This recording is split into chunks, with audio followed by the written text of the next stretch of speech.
ऐसा कलाकार जिसने घरों में हंसी और मजाक के साथ में बच्चा हो या बूढ़ा हो सबको हंसाया।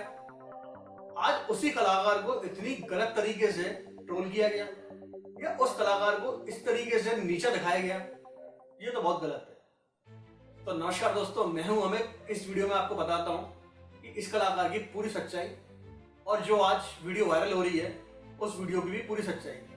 दोस्तों, अगर बॉलीवुड में सबसे ज्यादा पसंद करने वाला मजाकिया इंसान जो था वो हमारा राजपाल यादव जी थे। राजपाल यादव जी को मजाकिया रूप में और एक मजाकिया किरदार में हम लोग पसंद करते हैं। लेकिन एक ऐसी बात बताने वाला हूँ आपको। 2 से 3 दिन पहले एक बात हुई। 2 से दिन पहले एक घटना हुई। एक बहुत बड़ा शो चल रहा था, बड़े से बड़े एक्टर, प्रोड्यूसर, डायरेक्टर सब आए हुए थे। उसमें हमारा राजपाल यादव जी भी कहीं ना कहीं ये बात घूम फिर के बात पे आती है, जो बोल सकते हैं कुछ नए कलाकार जो कि सोशल मीडिया के माध्यम से या किसी भी ऐसे प्लेटफॉर्म के माध्यम से लोकप्रिय हुए, वो अपने आप को कहीं ना कहीं कुछ लोगों के सामने दिखाने की कोशिश करते हैं कि आज वो बहुत आगे। ऐसे ही एक सौरभ द्विवेदी नाम के एक लोकप्रिय एक एंकर थे। राजपाल यादव बैठे हुए थे, अवार्ड में बैठे हुए थे। उस अवार्ड में और जितने भी एक्टर थे, कहीं ना कहीं हमारे महाराष्ट्र के मुख्यमंत्री वहां बैठे हुए थे। वहां पर एक सबसे फेमस कॉमेडियन, इनका नाम था जाकिर, वो उसको होस्ट कर रहे थे।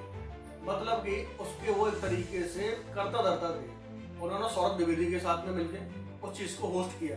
जाकिर जी जब राजपाल यादव से कोई बात कर रहे थे या राजपाल यादव जी, उन्होंने एक भारी मन से चिंता जताते हुए एक बात करी। उन्होंने कहा कि आज ये युद्ध जो हो रहा है ईरान इजराइल का, इससे कहीं ना कहीं बहुत अशांति फैल रही है और मैं भगवान से दुआ करता हूँ कि जल्दी से जल्दी शांति हमको देखने को मिले।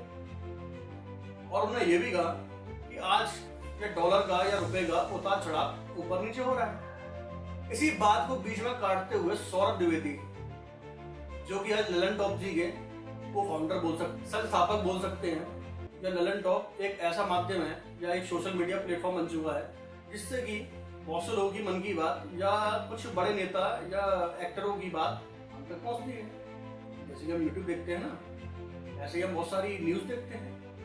इनका खुद का एक प्लेटफॉर्म है, खुद का एक इनका चैनल है जिसको ललन टॉप के नाम से जाना जाता है। उसी के संस्थापक है। आज ये इतने मशहूर हो चुके हैं कि किसी की बात को बीच में इंटरप्ट करना या बीच में रोकना इनसे को सीखे।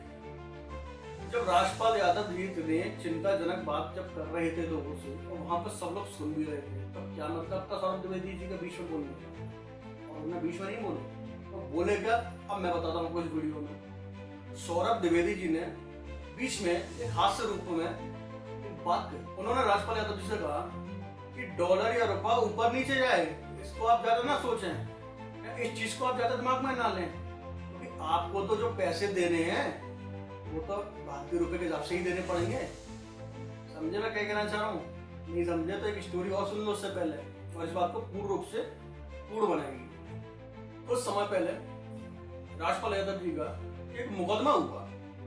उस मुकदमे में एक चेक बाउंस केस हमारे सामने देखने को मिला। वो चेक बाउंस में राजपाल यादव जी को जेल की हवा भी खानी पड़ी। बहुत सोचने वाली बात है, ये कितना बड़ा एक्टर, ऐसा क्या उस पर विपदा पड़ी है, विपत्ति पड़ी तो उसको भी जेल की हवा खानी पड़ी। समझ रहे हो ना? देखा जाए तो कानून तो सबके लिए बराबर है, क्या भले ही वो कितना बड़ा नेता हो या कितना बड़ा एक्टर हो, इससे कानून को कोई लेना देना नहीं है। ये बात हमने देखी भी। अब सुनो पूरा मामला क्या था। राजपाल यादव जी ने एक बिजनेसमैन से पैसे उधार लिए, और जो पैसे उधार लिए उस पैसे से उन्होंने क्या किया, उस पैसे से उन्होंने फिल्म बनाई। या बिजनेसमैन से कहा गया कि आप चिंता ना करें, मैं आपका जो पैसा है सूद समेत या ब्याज समेत उस पैसे को आपको मुहैया कराऊंगा। कुछ दिनों के अंदर फिल्म बनी और शायद फिल्म अटक भी गई या फिल्म चली, वो किसी को नहीं पता, ना आपको पता ना मेरे को पता। राजपाल यादव जी उस पैसे को वापस नहीं कर सके। राजपाल यादव जी से बहुत सी बार बिजनेसमैन ने, जो बड़े उद्योगपति ने बोला कृपया करके मेरे पैसे जो आपने लिए थे उसे वापस कर दीजिए, नहीं तो मैं आपका चेक लगा दूंगा, जो आपने मुझे चेक दी है मैं चेक लगा दूंगा।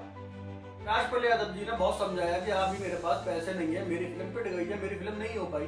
लेकिन जब राजपाल यादव जी उस पैसे में कानाकूनी जब बीच में नहीं देने का बहाना लगाने लगे, तो बिजनेसमैन तो समझ गया कि मेरा पैसा डूब गया और तो मेरे पास कोई तरीका नहीं है पैसा मांगने का।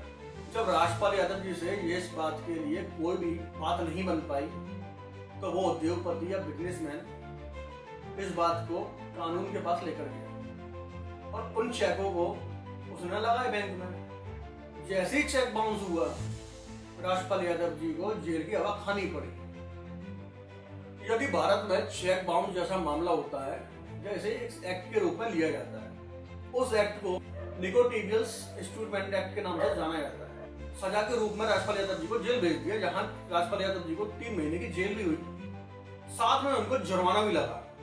बाद में उन्होंने कुछ पैसा चुकाया भी और इस बात से उन्हें राहत भी मिली। ये मुद्दा इतना वायरल हुआ, ये तो बॉलीवुड के बहुत बड़े एक्टर थे और नाम भी उनका बहुत था। मजाक के रूप में या हंसी मजाक की हम जो भी वीडियो या जो भी मूवी देखते हैं, सबसे पहले उन्हीं का नाम तो आता है, तो इसलिए उनका मुद्दा बहुत ज्यादा जोर पकड़ा। ये मुद्दा तो शांत हो गया, कहीं ना कहीं लोगों के अंदर वो मुद्दा आज भी शांत नहीं है और ये देखने को मिलता भी है। कभी भी किसी आदमी को उसके बुरे वक्त से कभी भी तुलना नहीं करनी चाहिए, लेकिन कुछ लोग किसी न किसी को नीचे दिखाने के लिए या उससे भी ऊपर ऐसी हरकत करने के लिए ये कोशिश करते हैं। सौरभ द्विवेदी जी ने इस बात को एक हास्य पद में या एक मजाक के रूप में भले ही कहा हो, लेकिन बहुत लोगों के सामने जो राजपाल यादव जी का इंसल्ट हुई या बेइज्जती हुई वो बहुत शर्मनीय है। और ऐसी हरकतें लोगों की नजर में या मेरी या आपकी नजर में या बहुत दुखनीय मानी जाती है। राजपाल यादव जी एक तरीके से आपके मेहमान तो थे। कितने एक्टर आए थे वहां पर, आए थे ना, कितने प्रोड्यूसर आए थे, कितने डायरेक्टर आए थे और राजनीतिक नेता भी थे वहां पर। किसी इंसान की ऐसी बेइज्जती करना क्या आपको शोभा देती है? आप भी तो बहुत बड़े कलाकार हैं आज की तारीख में। ऐसा तो नहीं है कि आपको कुछ जानता नहीं है। आपके ललन टॉप चैनल ने या एक माध्यम ने आपको कहां से कहां पहुंचा दिया, आपको इस लायक बना दिया कि आज आप इतने बड़े कलाकार के सामने उसी का मजाक उड़ा रहे हैं। ये तो बहुत गलत बात लगी और सोचने वाली बात लगी मेरे को तो, किसी इतने बड़े कलाकार की आप बेइज्जती कर रहे हैं, ये शोभा नहीं है।